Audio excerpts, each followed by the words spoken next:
Сәлем достар.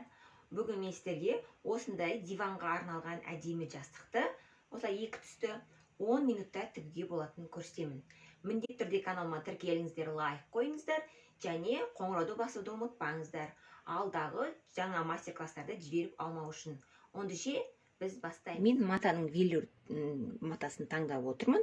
Маталарыңыз екі түрлі болу керек. Үйік қасқан түстерін өздеріңіз келтіріп таңдап аласыздар. Екі түрлі мата болу керек міндетті түрде. Енді матаңыздың ені. Мына тұрған матамыздың ені бізде мына жер 24 не 25 аласыздар. Мен 25 алдым. Матамыздың ені 25. Мына матамызды ашқан кезде ұзындығы 110 см болу керек. Осылайынан екі түрлі қиып аласыздар матаны. Одан кейін мына шетінен түзу бір тігіс жүргіземіз.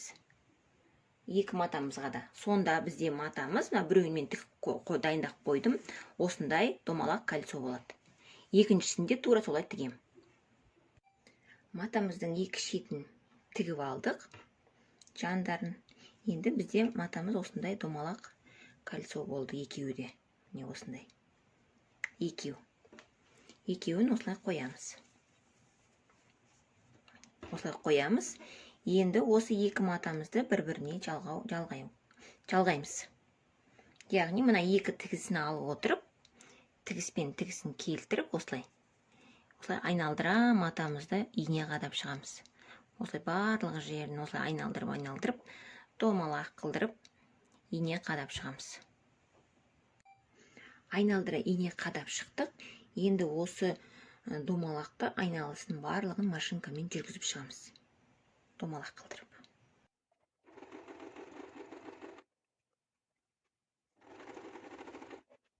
Міне екі матамызды бір-біріне жалғап тігіп алдық. Мына жерден 4-5 см ашық қалдырсаңыздар болады, мақтаны салғанға. Одан кейін енді қазір бастаймыз тігуді. Жастықшаның бірінші алдыңғы бетін осылай жасап шықтым. Енді қазір сіздерге екінші жағын қалай жасайтынын көрсететін боламын. Міне, мына екінші беті, қызыл жағы, көк жағын жаңа мен жасап қойдым. Қазір осыны қалай жасағанымызды, қалай жасау керек екенін көрсетемін. Міне, осылай бастан аласыздар.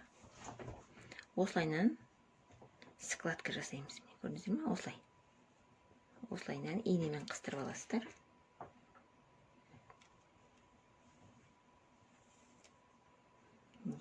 Осылай кезегімен жинастырамыз. Осылай жинастырасыздар складкаларды. Осылай қасына қоясыздар. Міне. Келесі. Осылай складка қылып жасаймыз.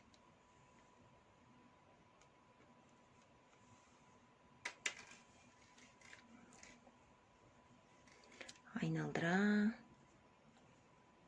жасап шығамыз. Болған кезде айналдырып жасап болғаннан кейін жібімізді тарта саламыз. Міне қараңыздар. Соңғы складкасына келдім. Соңғы складкасын ана алдыңғы складкамен келтіреміз де оны да тігеміз. Осылайынан тігіп аламыз да енді жібімізді осылай тартамыз бір-біріне. Осылай тартып, мына жердің аузын жинастырамыз.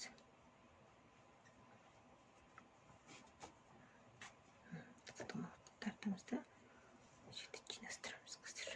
Осылайынан домалақ қылып жинастырамыз.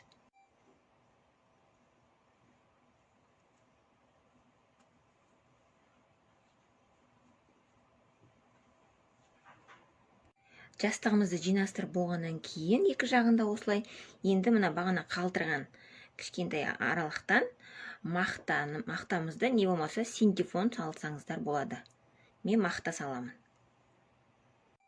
Мақтамызды салып болғаннан кейін мына жаңағы кішкентай орнымызды осылай инемен көктеп тіге саламыз. Қараңыздар, жастығымызды айын осындай әдемі болып шығады. Екі жағын қойсаңыздар да болады. Екі жағы да өте әдемі.